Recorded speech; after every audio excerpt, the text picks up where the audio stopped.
So guys, and magluluto tayo ng pork soup with yam and sweet corn and carrot na may kasamang chestnut. So ito yung ating karne, na blanch ko na po siya. Ayan, na blanch na po na mainit na tubig yung ating pork. Ilagay na natin sa ating, ayan. Dito ako sa rice cooker, magluluto na ating pork soup kasi nagmamadali ako. So, ayan. Ayan, nalagay na yung pork soup. Isunod natin yung ating sweet corn. Ayan, meron tayong sweet corn. Isunod natin yung carrot naman. Carrot. Easy lang po yung step natin kasi sabay-sabay silang maluto. At syempre yung yam. Yung Chinese yam. Ayan. Lagay na natin lahat dyan. Siyempre, hindi mawawala yung ating chestnut. Nadurog na siya guys kasi hindi maganda yung pagkaluto ko ng chestnut. So, ayan, ilagay na natin yung chestnut. At susunod yung ating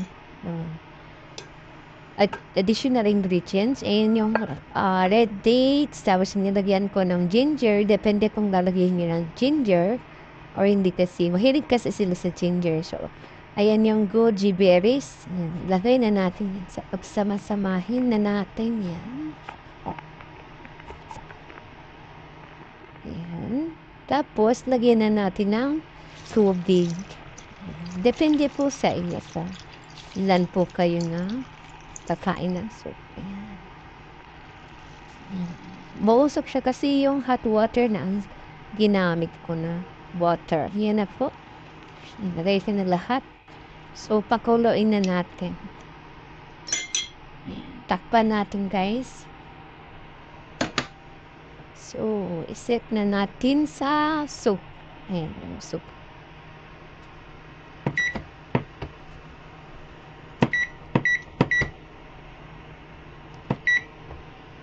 Ayan.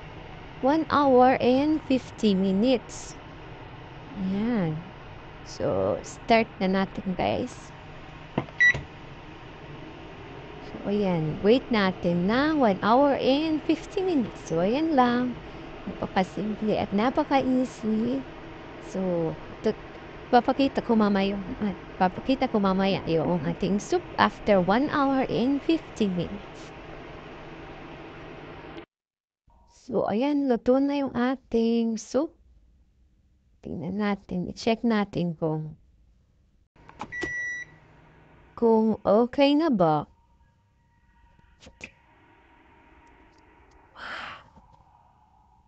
Wow, luto na ang soup natin. Sarap. Ooh. Wow, luto na. Ang ganda ng pagkaluto. Chestnut.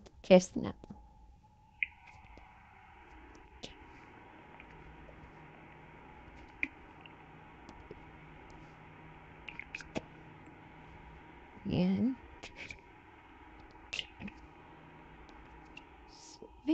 Kain na tayo guys. Luto na. Yummy.